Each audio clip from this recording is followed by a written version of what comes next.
ஓம் நமோ நாராயணா. நாம் இன்று தரிசிப்பது குருவாயூரப்பன் கோவில்.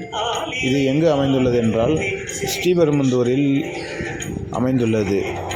ஸ்ரீபெரும்புதூர் டு திருவள்ளூர் செல்லும் சாலையில் நெமிலி என்னும் கிராமத்தில் அமைந்துள்ளது. மிகவும் அழகிய கேரள முறைப்படி அமைதியான சூழலில் ரம்மியமாக அமைந்துள்ளது குருவாயூரப்பன் கோவில். கேரளாவில் நடைபெறும் பூஜை முறைகளைப் போலவே இங்கும் பூஜை முறைகள் உள்ளன. காலை 6 மணியிலிருந்து மதியம் 11 மணி வரை நடை திறந்திருக்கும். மாலை 5 மணி முதல் இரவு 8 மணி வரை நடை திறந்திருக்கும். இத்திருக்கோவில் சென்னையிலிருந்து சுமார் 40 கிலோமீட்டர் தொலைவிலும், ஸ்ரீபெரும்புதூர் பேருந்து நிலையத்திலிருந்து 3 கிலோமீட்டர் தொலைவிலும் அமைந்துள்ளது. இங்கு ஸ்ரீபெரும்புதூர் பேருந்து நிலையத்திலிருந்து ஆட்டோ வசதிகள் உள்ளன. கருவறை மண்டபத்தில் தனி சந்நிதியில் குருவாயூரப்பன் புன்முறுவலோடு கம்பீர தோற்றத்துடன் கிழக்கு நோக்கி காட்சி தருகின்றார்.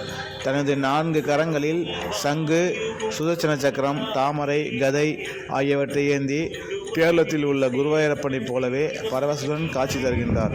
இந்த காட்சியை காணும் பக்தர்கள் குருவாயூர் சென்ற புண்ணியத்தை பெற்றதாக மகிழ்ச்சி அடைகிறார்கள்.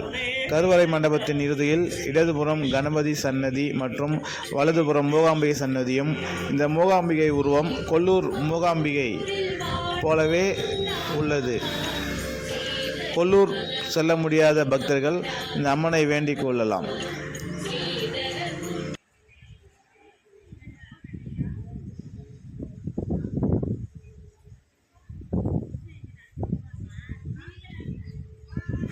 குருவாயூரப்பனை தரிசனம் செய்த பிறகு பால் பாயாசம் பிரசாதமாக தருகின்றனர்.